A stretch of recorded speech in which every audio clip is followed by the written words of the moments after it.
Yes. A wine too. Okay. Well, what's up, baby? So, Oliver, when you were with KC and the Sunshine Band, what were your experiences about the band that you liked and didn't like, and who brought you along to the band, or how did you get discovered?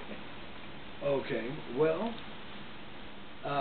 first, it was the vice president of TK Records that introduced me to the opportunity and the situation to be in on the forming of a band called KC and the Sunshine Band, because I was the kind of house percussionist for TK Records, and he directed me to KC when the band was reforming to make its next album after one of the first albums failed in the United States, but it succeeded in England.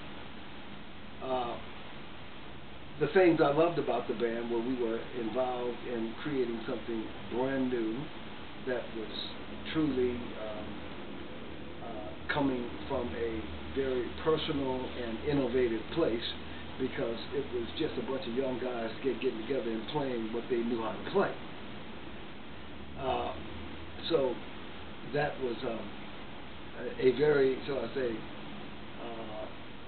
wonderful experience in terms of the creativeness of the band. The bad thing was, because we were so young and didn't know anything about the business, well, we got ripped off for the money. So it would have been nice to have been paid, you know, but it's still gratifying to know that the music we made back then, that was straight from the heart, has become a staple of the music industry in terms of representing what disco music was from that era. So from that standpoint, it's been a good thing, you know. I see. And my other question for you is, where did meeting Claudine and Harold and Chris come into play before you guys formed Gravity, and then Gravity? Now, Gravity was, to me, the most important and creative experience that I've had in music, because it was a band that was formed from necessity. We were in a place where there were no drums, kit-type drums allowed, because the ordinance in the area said that you can't have that much noise. So it was forced to try to create a interesting sound and an entertaining sound without using trap drums. And so from that perspective, it was a percussionist dream. And then Claudine and Harold, of course, are two of the greatest songwriters I've ever met, and singers. And so it was, like I say, my greatest creative experience, because I had a chance to stretch in places that I would not have been able to stretch in terms of playing percussion if there had been a drummer on the scene. But because we had to do it without drums, it actually created a brand new and unusual kind of sound that is nevertheless still very commercial.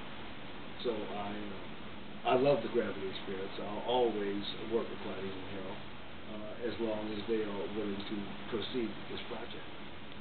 And another question for you is, what would you tell people who have disabilities, or maybe other people out there who are wanting to get into the music industry and learn more about jazz, percussion, where the history of music comes from, etc.? What advice would you give them? I would like all people that consider themselves to have a disability to take a close look at Jose Feliciano and Stevie Wonder, and know that when it comes to making music, it's a gift from God, and nothing stands in its way.